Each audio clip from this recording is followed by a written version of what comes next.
Why the rich don't trust banks anymore. 7 places they secretly keep their money. The wake-up call nobody's talking about. You've been told your whole life, put your money in the bank. It's safe. But what if I told you the richest people in the world no longer follow that rule? What if I told you that while you're saving dollars, they're saving assets? And what if I told you that banks aren't as safe as you think and the rich know it? Remember 2008? Banks collapsed, families lost homes, retirements vanished, people lined up outside ATMs praying their savings were still there. Now fast forward to today, Silicon Valley Bank collapsed, Signature Bank followed, Credit Suisse was bailed out, and while the headlines may have faded, the rich haven't forgotten. They're moving their money fast, quietly, and strategically. Today on The Wealthy Elder, we're pulling back the curtain. You'll learn why the wealthy no longer trust traditional banks, what they know that most people don't, and 7 safer, smarter places they're putting their money instead. This is the financial reality no one teaches you in school, but the top 1% have known for generations, and once you understand it, you'll never look at your bank account the same way again. Part 1. Why the rich no longer trust banks. Let's make this crystal clear. The rich didn't get rich by trusting institutions. They got rich by thinking independently. So when they start pulling money from banks, they're not panicking. They're executing a strategy, one rooted in experience, foresight, and access to better information. Here's what they see that most people don't. 1. Banks don't actually keep your money. When you deposit $10,000, the bank doesn't keep it safe in a vault. They lend it. They invest it. They gamble it with your money. And if something goes wrong, you're at the bottom of the food chain. 2. Fractional reserve banking is a dangerous game. Most people don't realize banks are only required to keep a fraction of your money on hand. That's why when fear hits the public and people rush to withdraw, it's game over. Just like we saw with Silicon Valley Bank, it took less than 48 hours for everything to fall apart. 3. Inflation is quietly stealing your savings.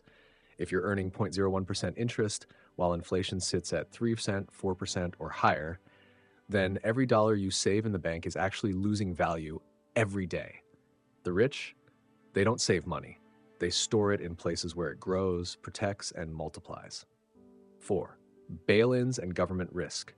You've heard of bailouts, but there's a more terrifying concept: bail-ins. In some countries, when banks fail, the government legally uses your deposits to save the bank. Your life savings could disappear, not from theft, but from policy. Part 2. 7 places the rich secretly keep their money. If not banks, then where? Here are the 7 favorite financial fortresses of the wealthy. 1. Cash-flowing real estate. Real estate isn't just land. It's leverage, it's legacy, it's income.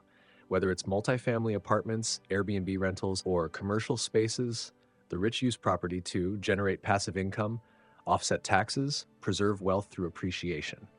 Take Grant Cardone, for example. He doesn't save money in a bank, he buys cash-flowing apartments. Because when rents go up, so does your income. When inflation hits, so does your property value. Banks can't offer that. 2. Gold and silver, precious metals. For thousands of years, gold has been real money. It can't be printed, it doesn't rust, it holds value during crisis. Wealthy families often hold physical bullion in vaults outside the banking system. Why? Because when currencies collapse, gold survives. It's not about returns, it's about security. 3. Private equity and business ownership.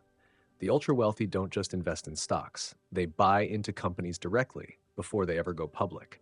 They own cash-flowing businesses, franchises, or fund startups.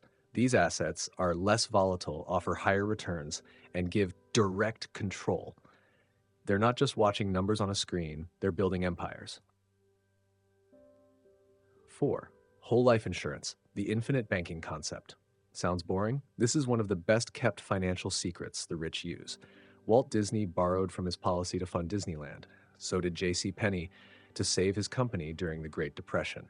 With the right setup, whole life insurance becomes a tax-free savings vault, a source of emergency liquidity, a legacy tool for generational wealth. The rich use this as a private bank that own and control. 5. U.S. Treasury bonds and I-bonds. Not flashy, but powerful. Especially in times of uncertainty, wealthy investors park money in government-backed bonds to preserve capital, avoid bank risk, hedge against volatility. Think of it as the financial equivalent of sleeping with one eye open. 6. Offshore accounts and legal trusts. Yes, it's legal. The rich use offshore banks, international trusts, and multi-jurisdictional strategies to protect assets, increase privacy, optimize taxes. This isn't shady, it's strategic. They hire experts to structure their wealth so it stays protected no matter what happens at home. 7. Cryptocurrency, carefully selected coins. Despite volatility, crypto is part of the new wealth strategy. The rich aren't putting it all into meme coins. They're allocating to Bitcoin, Ethereum, and tokenized assets with real utility. Why? Because they know fiat currency has a shelf life. Crypto offers borderless storage, limited supply, full control. In other words, freedom from the system. Part 3, final wisdom from a Wealth Elder. Let's be real, banks still have a role to play, but they should not be your financial foundation, because the truth is, you're not meant to win by following mainstream advice. You win by understanding what the rich are doing and doing it early. They don't trust banks, they trust assets. They trust ownership. They trust themselves. So here's the question. Are you going to leave your future in the hands of failing institutions or start building your own fortress, just like the wealthy do? Time to level up. If this video opened your eyes and you're ready to think like the top 1 cent, hit that subscribe button and join the Wealthy Elder. We break down the complex strategies of the rich and translate them into simple, timeless lessons you can apply to your life, no matter your age. It's never too late to grow wise and wealthy.